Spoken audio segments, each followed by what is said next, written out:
Awesome. Hello, everybody. Welcome back to Palimpsest Live. I am here with Stephanie today. We are having a special episode today because some of us are traveling. It's the middle of the summer, and Ross has some medical issues to take care of. So we wish him all the best with that.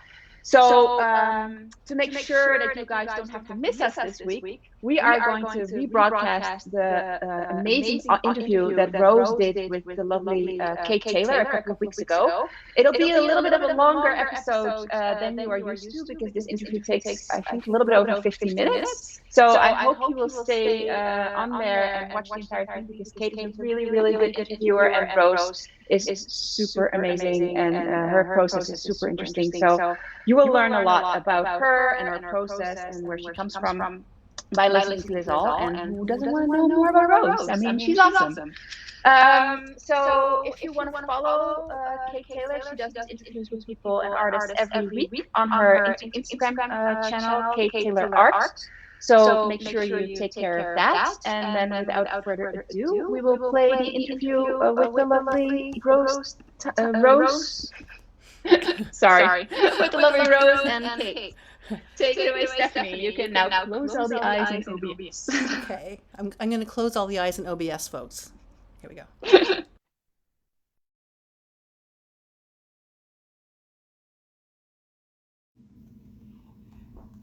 Good morning and welcome to episode 96 of Talking to Artists. Casual conversations with artists to learn a little bit more about their motivation, their background, their journey, tips for artists in terms of how you can kind of start your own art practice, and also just an opportunity for art lovers to get a bit of an understanding of the work that goes on behind the scenes to create these beautiful pieces that you're introducing into your home.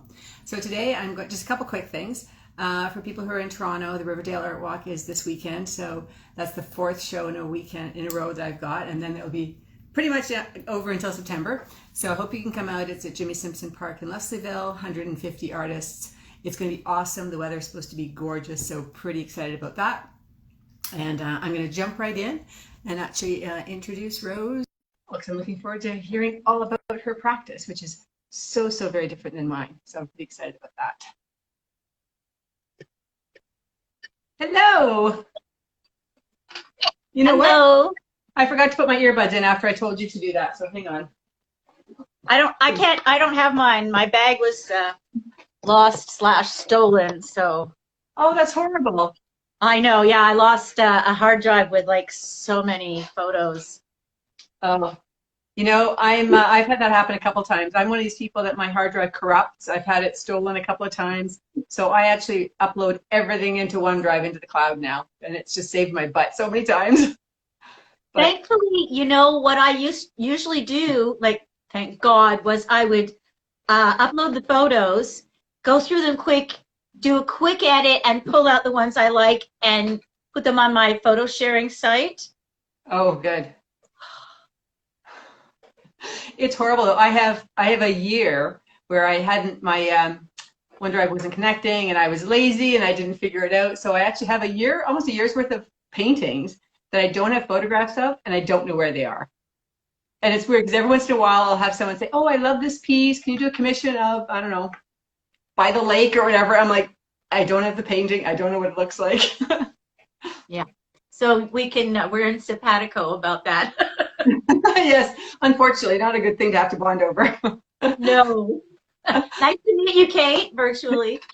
Yes, great to meet you too. I was reading your website, and I'm just fascinated to hear about not only your history, but also kind of your journey of obviously being an expressive arts therapist and kind of incorporating that. But it sounds like you also, you know, like me, really believe in the healing value of nature, but you've kind of taken it tenfold. So maybe you can just talk a little bit about your journey and how you started, and we can chat from there. Oh my goodness, how I started, that's like, I don't know, it has to be put into context. I started making art when I was a child, like very young. I had some really strong influences around me. My grandfather was an engineer for Dominion Engineering, but his real thing was to go on the weekends and do sketching. Oh, and cool. he was colorblind, and had been discouraged from being an artist when he was in school. He was from England. So anyways, he pursued his passion privately, and he did black and white sketches, and they were really beautiful and highly talented. And it was just an influence on me to have Granddad's sketches framed and up on the wall because everybody was so proud of them, and it just seemed like a natural thing to do. Yeah, my grandmother was an artist as well, and I think when you're surrounded by art that you know the artist for, it makes it more more approachable to actually consider having art a really important part of your life and potentially making it that into a career. Yeah, I consider myself really blessed because I mean my uncles are on my dad's sides are musicians, professional musicians, and my aunt was an incredible embroidery textile artist, and my mom is an artist, and she taught home ec and sewing to people for a long time. So, and my dad, as I wrote in my website, my dad's a science teacher, which had a really strong influence on me. So I was just drawing from a really young age. And then when I was 16, my school board, which was a very large English language school board in Quebec, at the time it was like the biggest English language school board, they ran a logo contest, a logo design contest, and I won. Oh, cool. And they used that logo for the Lorneval School Board for like over 30 years after that. So I won a gift certificate as my prize to an art supply store, and I can distinctly remember the gouache kit that I chose to this day. So that started when I was 16, and my dad said, "Oh, well, you earn money for it, so you're a professional." That's true. That's true. And in my mind, oh, okay, that's what I guess I'm doing. So yeah, I also was lucky enough to study photography in high school with a really good instructor. So I left high school with some skills, and I used to be a darkroom technician. That's how I started my career way back in the day when people still used cameras in darkrooms. Yeah, you know, my major actually was photography as well. And I have to say that there's, I mean, I love taking the photos, but what I really loved was actually the darkroom work and just playing with it and how much creative flexibility you had. And once photography became digital, I just kind of lost interest in it. I didn't like the fact you didn't have to commit the same way, for me personally. You know, I went through the same thing, Kate. I really lost interest when the whole digital revolution happened and it became difficult to access the whole darkroom tech. But I think when I went back to Emily Carr University, when I went back to university in 2013 as a mature student, I picked up the camera to start shooting my own reference photos for my paintings. And I bought a new camera and I fell in love with it. I have a Fuji TX20 or XT20. I can never remember which X or T comes before. And the purists will get really pissed hearing that. Well, it's not the camera that makes the great art, it's the artist, so it doesn't really matter. Well, the camera made a difference because it's a digital camera, but it looks and feels like an SLR. Yeah. So it started feeling more intuitive again, and I just fell back in love with photography. So I need to do that because I actually got an SLR camera, well, a digital SLR for Christmas. And honestly, it's still in the box. I'm so intimidated to even open it up. I'm like, I need to just force myself to do that. Yeah, I don't know if it was like the different tech or it just felt different in my hands, you know, because it felt similar, like, I don't know. Yeah. That's silly, but it's like there's a whole intuitive quality, right? Mm-hmm. So it seemed to feed into that for me. And then also I was really lucky. I applied for a Canada Council research grant, and I received it in 2016. So I was able to travel to Trinidad, and just because it was a research grant, I didn't even have to produce anything. Hang on a sec. Stop. My dog is like, the minute I start doing anything with anyone else, he starts pawing at me. Go, lie down. Yeah. Lie down. Lie down. Sorry about that. I'm gathering, since you're part of the Trinidad and Tobago Society, that is your heritage on your mom's side? My dad's side. My dad's Trinidadian, full blown. And yeah, he came to Canada in the 60s, 50s and 60s to study at McGill University. Part of that like wind rush that happened in the UK as well, from the West Indies. And he met my mom, who's purebred British Canadian, and yeah, Trinidad is part of my soul. He brought my grandma up to raise us, which is a very typically Caribbean thing to do. And I feel a really strong influence from that culture. And as I said, my aunt was a textile artist, and on my dad's side, and she was a very strong influence on me, both personally and artistically, as a child and as a young adult. We used to go to museums and galleries to look at textile art. And she used to have me, actually, when I was quite young, reproduce images for her, like blow them up and stuff, for her to do her embroidery. So we used to collaborate. And it was a really, I don't know, very strong influence on me, the culture. I've traveled there a lot, and I was lucky enough to do that research grant. And I picked my camera up, and it was part of like the research, but it was also part of falling back in love with what I was looking at through a camera lens. Right. And so how do you think that your sort of Trinidadian heritage shows itself currently in the work that you're doing? Yeah, they used to ask me that a lot when I was at Emily Carr. It was kind of weird, because I was like, well, you know, everybody's heritage shows, you know, either subconsciously or, I mean, consciously. It's like everybody has their heritage, right? I mean, a big part of my heritage is British, so right. Like, how does that show? I'm not sure, but so I have been told that my colors are really strong and vibrant, and I think a part of that is the light, the quality of light in the Caribbean. It's I mean, everywhere has a different quality of light. Like when I go back home to Quebec, especially in the autumn, like, or in the summer, the quality of light when you're looking off into the distance is different than it is here in BC with the mountains and the ocean. There's different atmospheric things happening. It's like those amazing sunsets in Hawaii, right? Like there's like, it's just a different atmospheric conditions. And that's the same in Trinidad. It's only 12 degrees north of the equator. And the sunsets are spectacular, but there's a quality of light. And it differs between whether you're at the north part of the island or the south part of the island. Wow. So I feel that I did a residency at another artist, Edward Bowen's Sans Souci art residency in North Trinidad. And it was a real honor and a blessing to do that. And it really influenced my sense of colors. And I pulled a lot of botanical prints when I was there.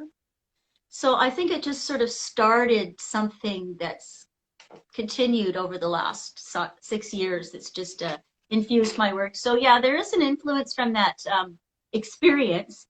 And I did have a spiritual experience at a hummingbird sanctuary. Yeah. So that's been a strong influence in my work.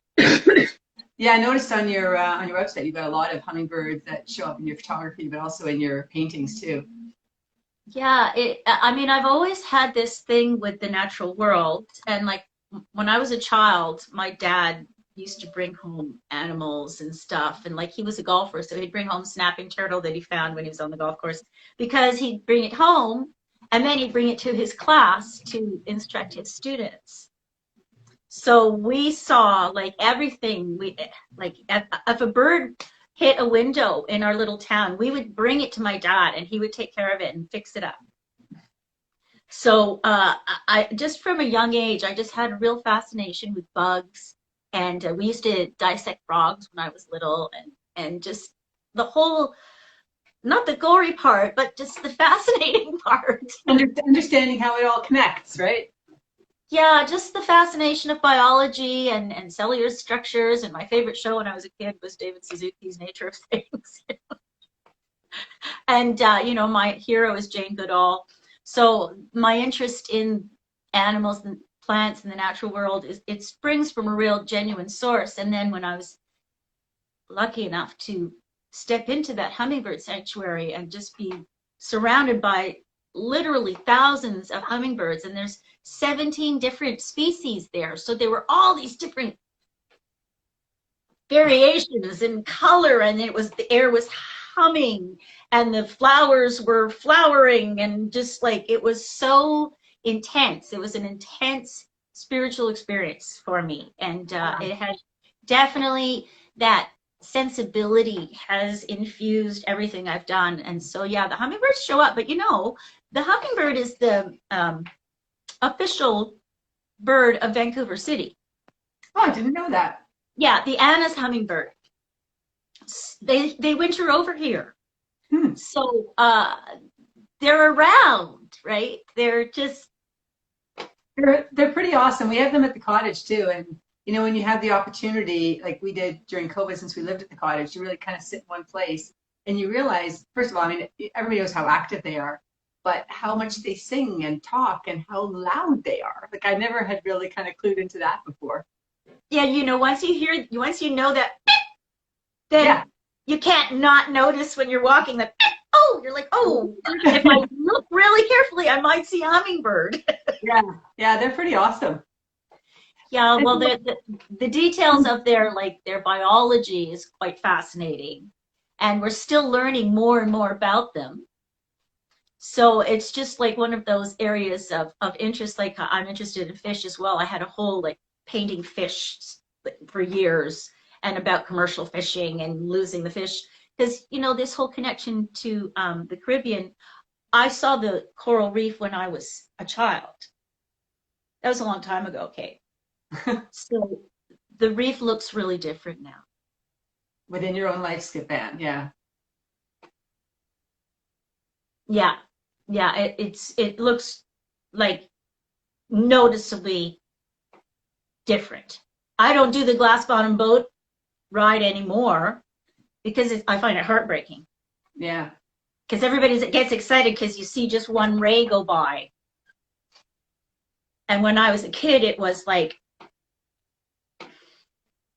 not even comparable really anymore. So my interest is, I guess, just partly because I've seen a change in the natural world in my own lifetime. Yeah. That I guess for myself to ease that, what do they call that? Climate angst? Is that a term? I think it is. Yeah. I think when you start to see, when you kind of sort of see that within your own lifetime and you realize how quickly, you know, we're kind of destroying things around us, I think you can't help but have that angst, because I'm sure that part of it is connected to our deep-seated survival biology too, right?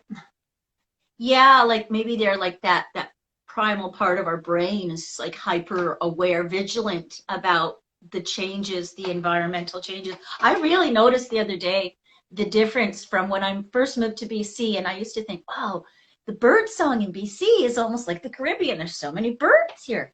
It's not like that anymore. Well, and I guess with the wildfires and stuff, that's had a huge impact. Like, I know my sister is on Vancouver Island. She's an artist as well. And for her, it's about the old growth trees. And, you know, even we went back to Vancouver, even the sanctuary there, which I had been to about 10 years before, and you could see the change. And it's like, these trees are 800, 1,000 years old, yet in 10 years, you see the change. And that's pretty scary. Yeah.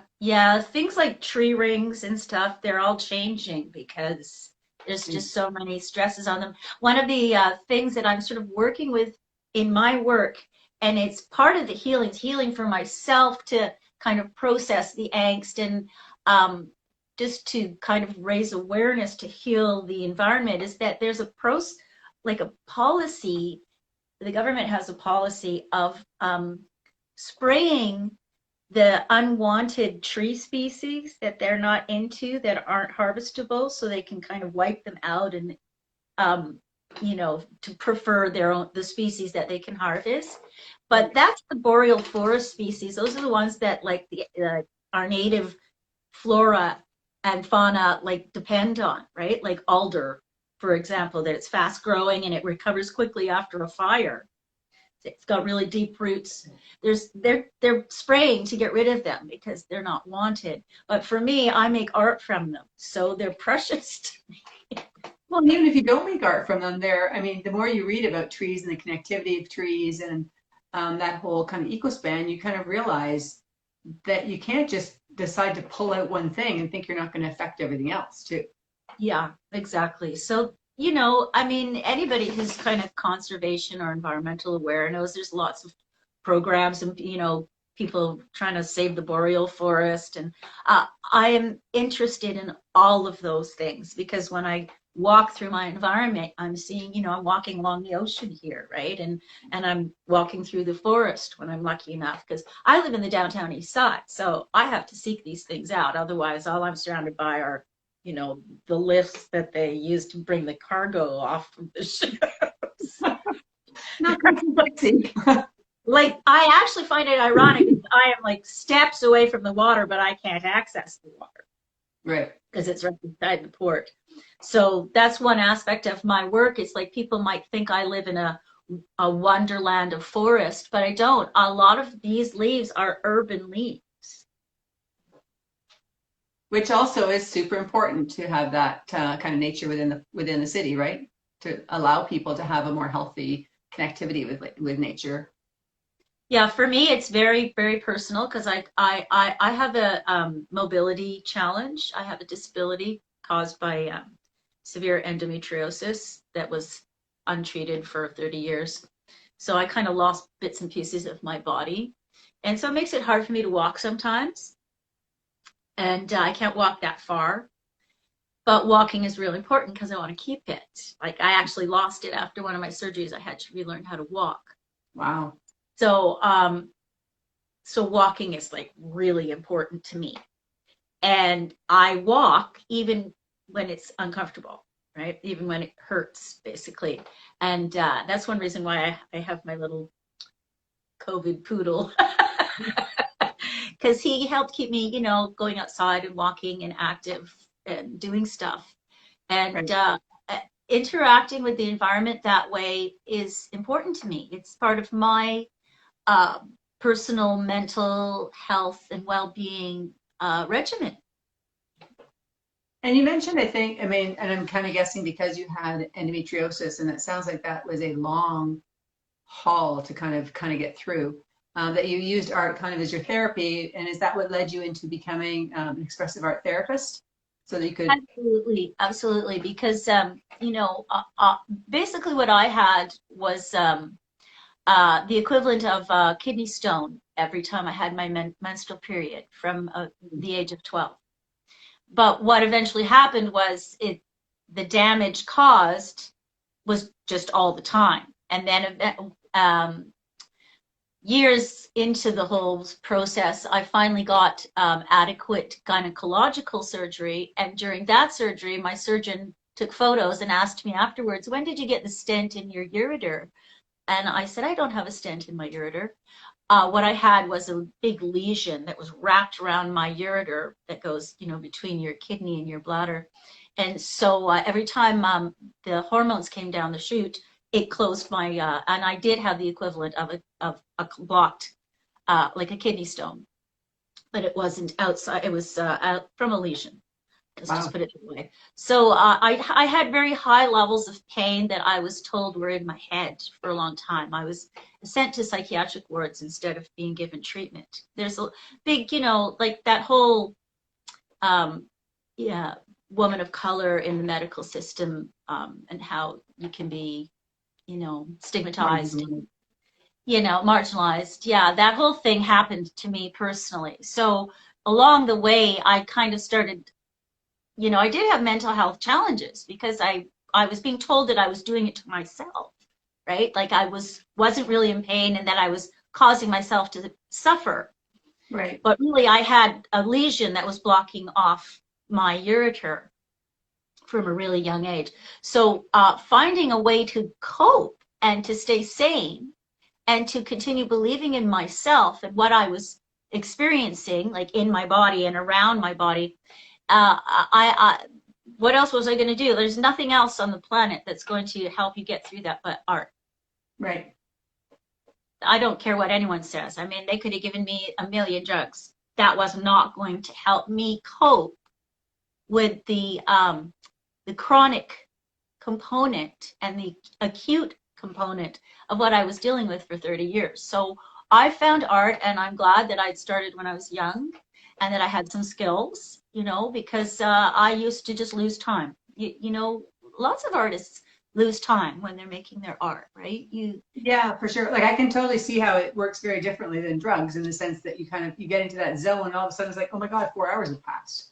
You know, and you're not really Everyone's done conscious of that, your right? body, you know? Like every artist I know has gone like, oh my God, I didn't even eat all day Yeah. because they were so in that zone, and you don't want to disturb the zone when the zone is happening. I don't even think you're conscious of it either. Like I find when when I sort of get to the point where I'm kind of done, all of a sudden I'm like, oh my God, I'm starving. My back is killing me. And you know, all these things that weren't bothering me before.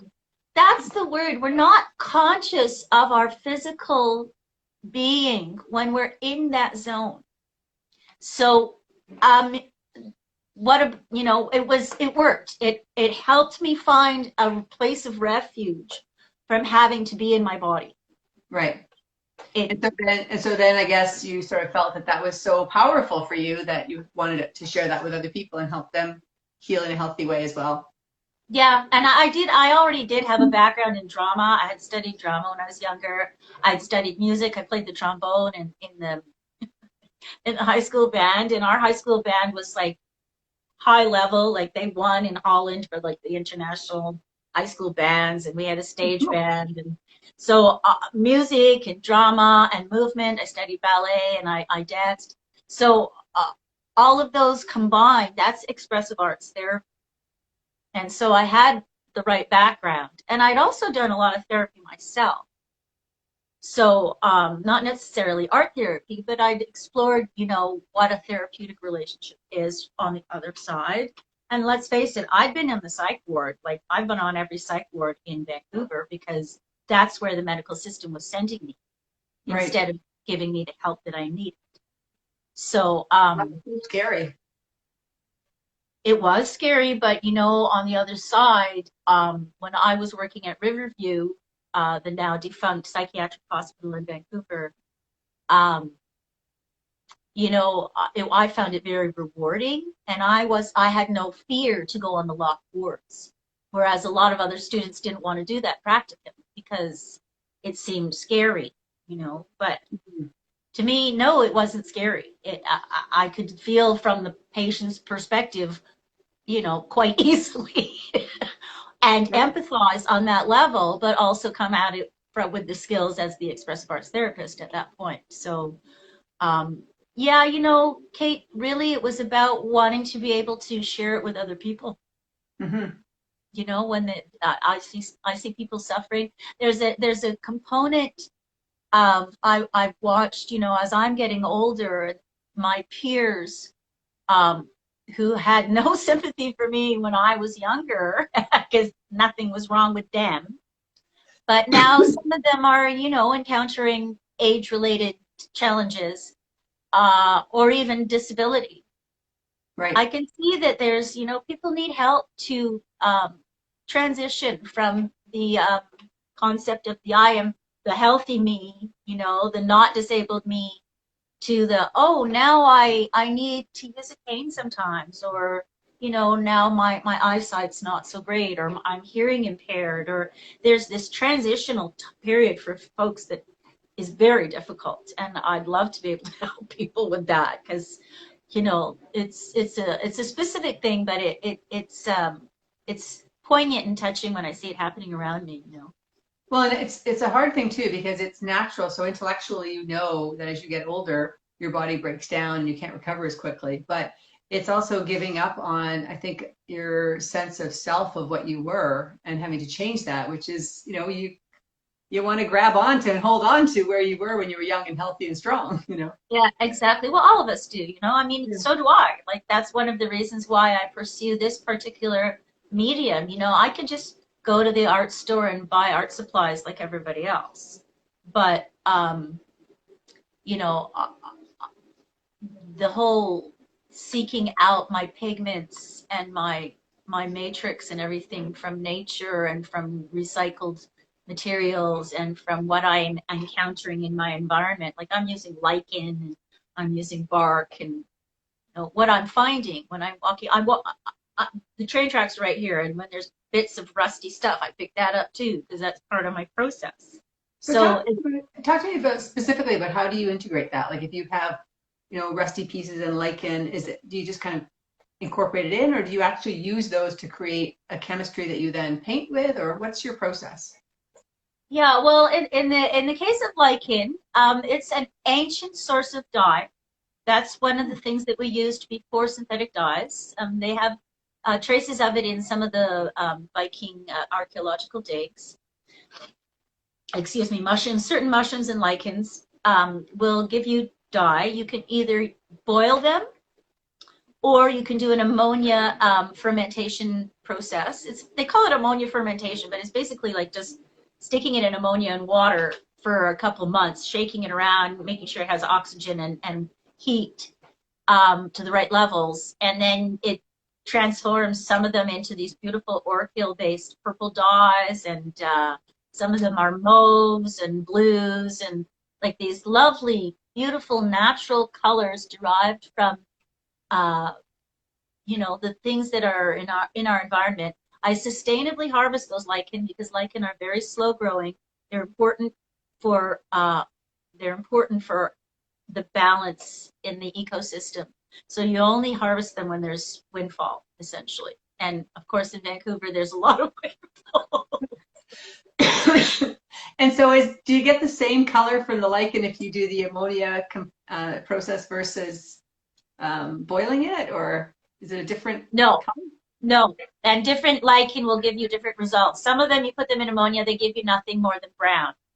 But some of them, you the same one you put in, you boil water at the right temperature, and it gives you gorgeous golds or whatever. The actual, like the original tartan plaids that were woven by my Scottish ancestors were dyed with lichens and mushrooms and those types of things, bark, and that's where you get the colors from the original tweeds. Right. Oh, that's so cool. Well, I only have a little bit of experience in that. When my wedding dress was made of Thai silk, so it was very, very yellowy, like a warm yellowy cream, and I couldn't get a veil to match, so I ended up dyeing it with a combination of marigolds and tea bags to get the right color. Good for you! Yay! And it also makes it feel more personal, doesn't it? It does. It was very cool, yeah. And it was really neat to kind of experiment and try and figure out that combination and how long do you have to leave it for. And yeah, it creates just some beautiful colors. Yeah, one of the things I'd like to do for people, if I could, is capture some of those events from their floral arrangements, because you can't necessarily capture every plant. Not all of them have the right kind of tannin balance, but a lot of them do. And so you could take your bouquet that you'd used and then print that either on a paper piece or on a fabric and turn that into a keepsake that you can keep forever. And it's the actual plant material that you use. Like the pigment came from your actual bouquet. I like the idea also. I've done this for somebody that was moving, and they were leaving their garden that they'd put love and attention into for so many years. So right. I could print a piece from their favorite pieces in their garden and then take it with them when they move. That's really cool. And so the textiles on your website, I'm assuming then they're all one of a kind, because you're kind of creating each one of these individually with these lichens and stones and moss and stuff like that.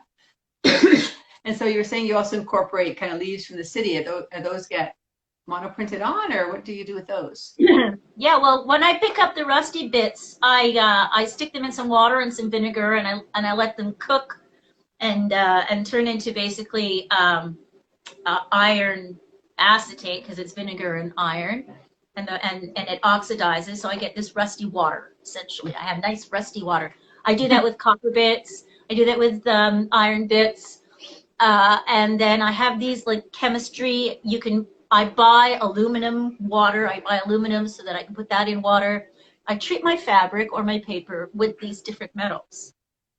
The different metals are going to bring out different levels of color from my plant material.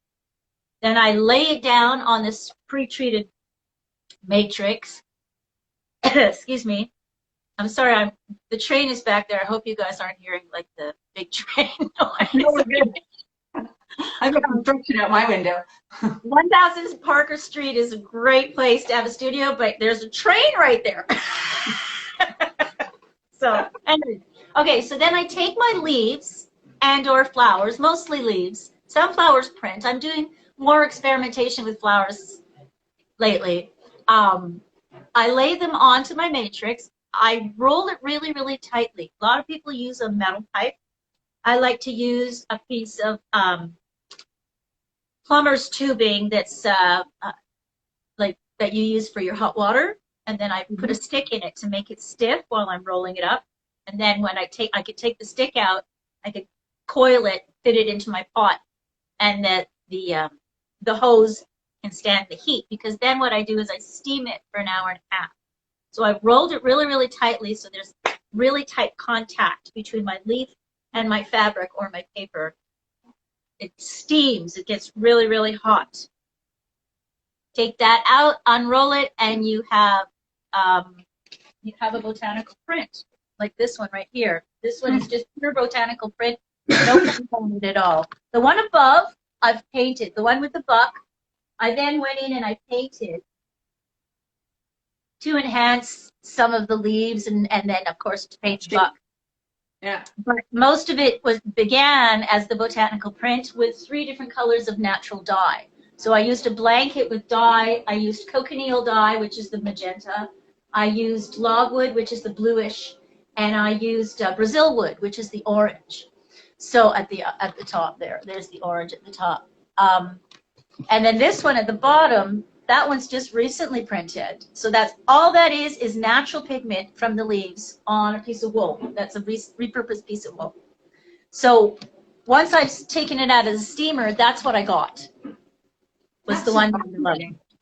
And I discovered this woman in, this lovely lady, Wendy Feldberg in Ottawa, and she makes plant-based inks by hand from her garden material. Yeah. See buckthorn and irises and hibiscus and God all knows what. Anyway, so I have these lovely natural dye pigments that I'm using. So all of this one is going to be all plant pigment. This is for commission, and my client wants me to paint a certain animal into it. And is it color fast, or does it fade in the sun, or do you have to be careful with it? Or well, you know, you don't want to hang any of your art in the sun. Nobody, really, you don't want to hang any of your art that you care about in the full direct sunlight. Yeah. My pieces, I have done what you call mordant my fabric or my paper. So to mordant is to treat them with these metal salts that I referred to, the iron acetate or copper acetate. And when you've done that correctly, it's light fast and it's wash fast. As long as when you're washing them, you use a pH neutral soap, like a baby soap. Right. You can use Dawn, because Dawn is pH neutral. That's what I use. So when you're talking about my fabric pieces, like this is on silk that's also repurposed.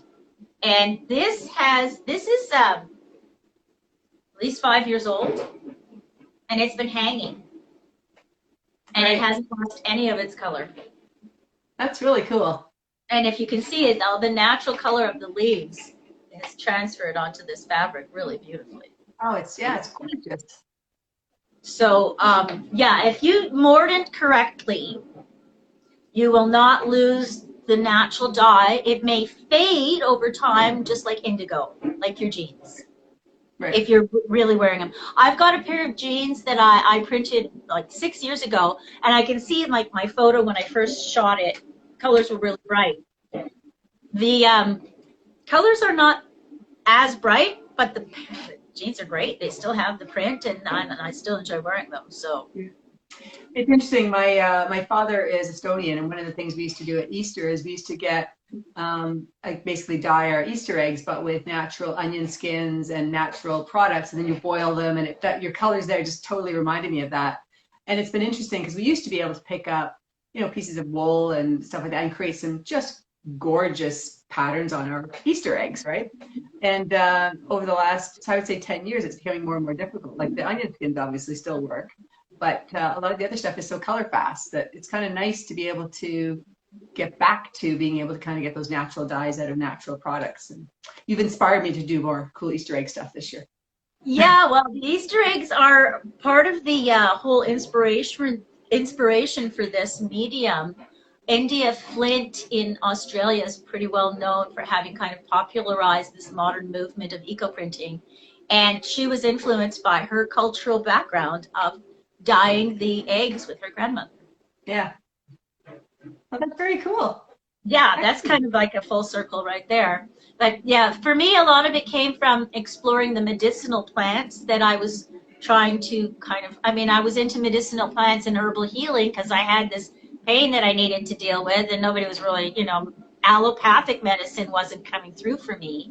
So, and my background, my Trinidadian background was that my grandmother used to just go in the kitchen and she'd boil up some stuff and cure you with it, right?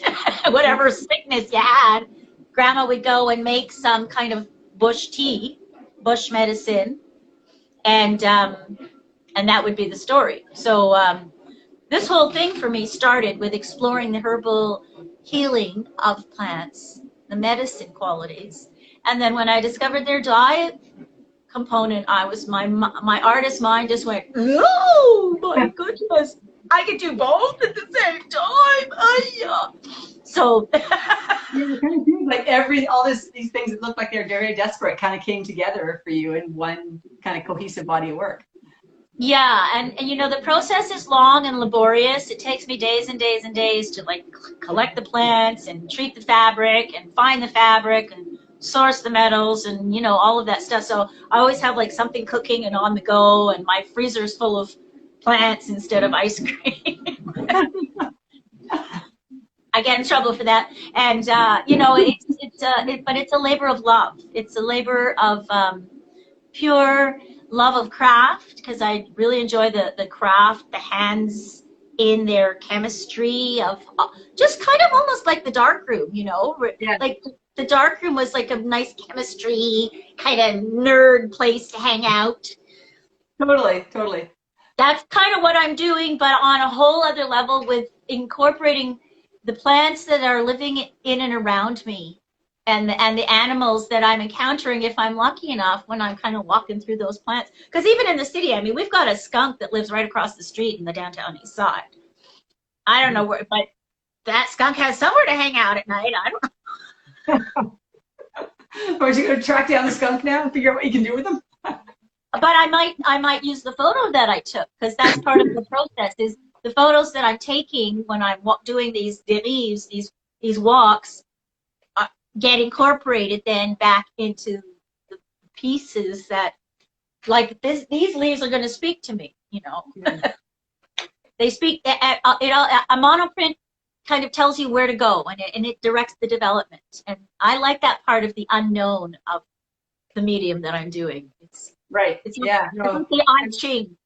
Well, I just think there's something fascinating. There's a couple people on texting too about, you know, that whole concept of using kind of organic dyes, and a lot of that does, I think, go back to a lot of our heritage, right? Where within, you know, with every culture, they would have been creating their dyes based on what was around them and what was available. Yeah, it is. It's kind of like getting back in touch with the ancestors in a sense, and also, of course, the slow fashion movement. I mean, I haven't really bought new clothes myself, like most of my life. I started off thrifting in the 80s when it wasn't cool, just because I was small, nothing fit me, and I wanted something different anyways, right?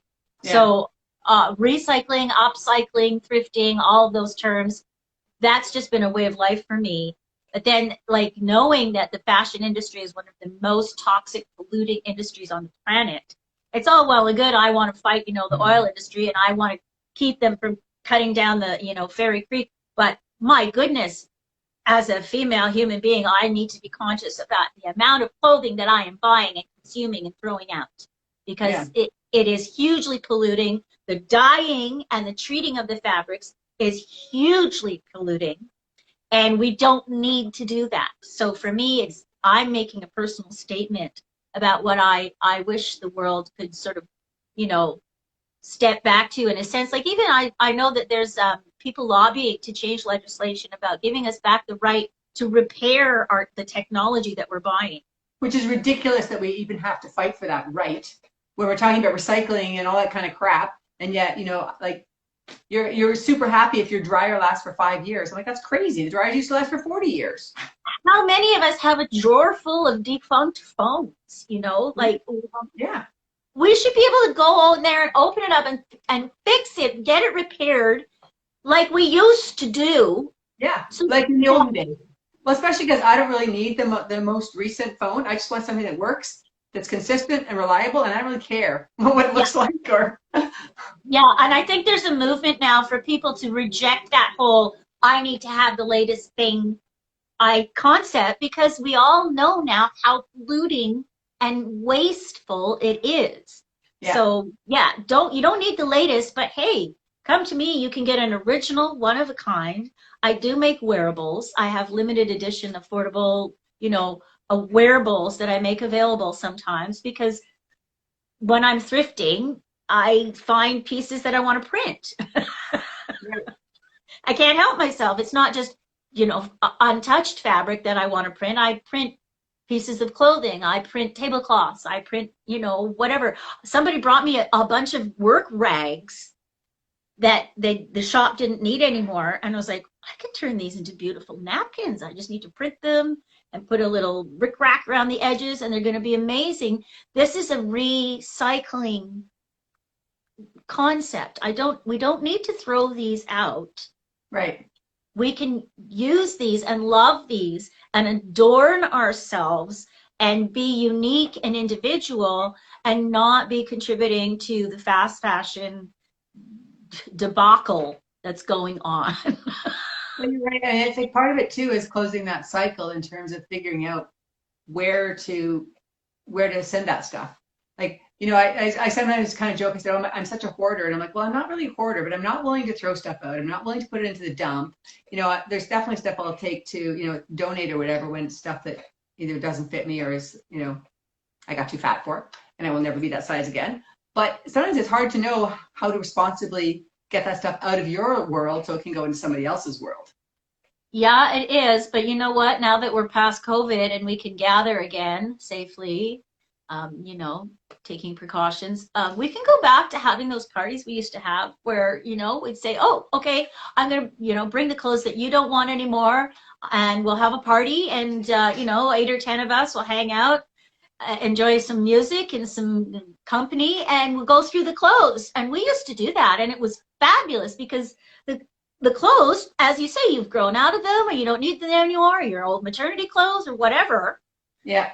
And then the other girlfriends in the community would go, oh, okay, I could use that, or my niece needs this, or whatever, and it would get redistributed instead of thrown out. And maybe we need to go back to doing those kind of things. And I mean, they were fun and sociable too. Yeah, exactly, for sure. Yeah. I remember a couple good ones myself. I'm always too tall. Like, I always get depressed. It's like, oh, everything is too small and too short for me. But anyway, that's just my thing. Try again. Yeah, I'm sure there's another tall person. I'm sure there is, yes. Well, my sister and I go back and forth with some of that stuff. But I just find, a lot of the clothes I have are like 10, 12, 15 years old, and I like them. Like, they're comfortable. Yeah. They've got memories, and they've got connection, and, it's kind of, I don't necessarily feel true. Most of us have those pieces in our closet that we have a connection. We have a connection to the items that we surround ourselves with. And for me, that's like, it's not just about a painting on the wall, because I do make paintings on the walls, but I make those kind of items as well. Like, I have a cushion that I made for a family member that they cherish, but it's a functional item, but I made it, when I was visiting, and I did, it was a sample on silk, and then I just turned it into a cushion. And it was like, those kind of items carry meaning for us in Absolutely. Our life. Yeah. And why not? We have to find meaning somewhere. Yeah. No, I totally agree. So we are kind of almost out of time. So I just wanted to also just briefly talk about, because you're part of this awesome collaboration with 6 other artists. So I'm really interested now, after seeing your process and how you work, how you're going to incorporate your process into a piece that's kind of traveled through potentially 6 other artists. Yeah, it's my process is different, but I have a lot of well, I use what we call dye blankets. So when I finished my process, when I finished this guy down below, I had a big piece of fabric that was like a mirror image of it that I used to transfer either the dye or the chemistry. So sometimes what I use are shop towels or paper towels on purpose, so that I can then reuse them in another piece of artwork. So I have a lot of them, and I do collages. I don't know if I have one here. Yeah, this piece is a collage. So the whole background is my dye blankets that I used that were shop towels originally. Oh, wow. And so it was printed, and it kept the imprint of the dye, the cochineal dye and the logwood dye, and the leaves. So what I usually do with the pieces that come through is I try to incorporate the collage elements, or one of the last ones, I just went in and painted a dragonfly into it because it was so delicate and sort of sensitive piece that I just wanted to keep it soft and delicate as well, my contribution. I'm finding that the pieces that come through, I'm not having as much trouble as the other artists in responding to them, but I think it's my expressive arts therapy training, because we are taught and trained to have what we call a creative response. Right.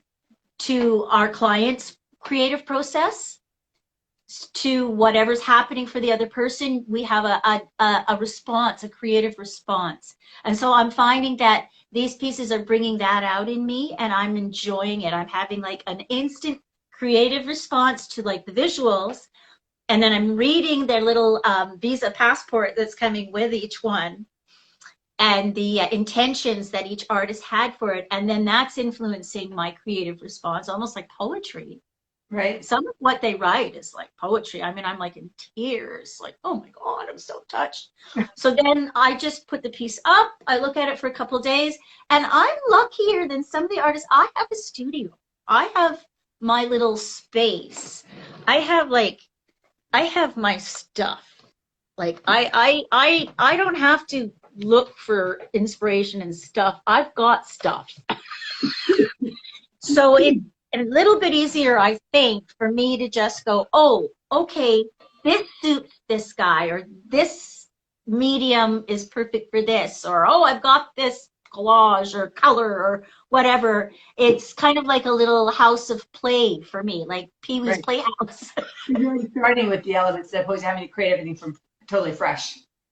Yeah. I already have all of my components. I have my leaves in my freezer. I've got, everything kind of already stewing and waiting for it to drop in. And then I have this lovely little mystery surprise, boom, drop in, and I'm kind of primed, and having that creative creative response training, I feel also helps me kind of understand those boundaries, because that's very important when you're an art therapist, is to be working with someone with their creativity, but understand the boundaries and be able to step back where you need to. Yeah.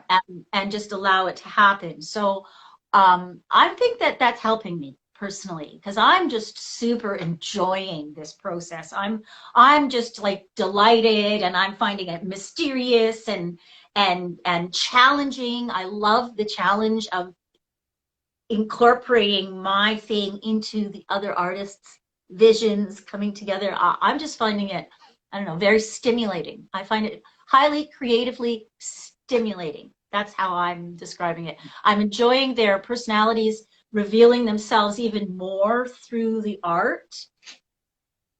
Really, I am super looking forward to seeing some of the end results after it goes through all 7 of you. I think it's just going to be fascinating. I am too. Okay, well, I'm going to have to let you go so I have time to actually be able to kind of upload this, but I want to thank you so much for your interview and your candor. And there's a whole bunch of notes. Look, these are all my notes that we didn't actually get to, but I've loved talking to you about, especially about your process, and the eco-printing was just fascinating. So thank you so much. I can't thank you enough, Kate, for taking an interest in our project and for giving me this opportunity to talk about my work. As most of us know, when we have a passion, that's all we want to talk about. Well, cool. That's great. That's why I do these sessions. Thanks so much, Kate. You have a fabulous day. Thank you. You too. Okay. Bye-bye. Bye. See you guys next week. Just a reminder, next week I'm going to be talking to Cheryl. She's also part of this collaboration, but because she's in Australia, it's going to be at 6 p.m. Eastern Standard Time. So don't forget, and hope we'll see you. Talk to you later. Bye. Hey, good morning, and welcome to episode 95 of Talking to Artists. So very excited to kind of get back to Talking to Artists with a little bit of a hiatus that I had in April. And these are just casual weekly conversations with artists to learn a little bit about their inspirations, their motivations, and how basically where they've lived and their journey to become an artist has inspired their art. So a couple of... The other one's on. There we go. Yes. Welcome back, everybody. I hope you enjoyed that wonderful interview with Kate and Rose. That was a great conversation. I hope you enjoyed that. Next week, we will be back with the rest of the group to open some more paintings and to see what happened to the paintings that were opened last week. Did they get an extra layer? Who knows? We hope so, because we want to move things along here. So we hope you can join us again next week. Thank you very much for watching. We will be back next Thursday, same time, same place. Bye. So, end live video. Go to Facebook. Yes.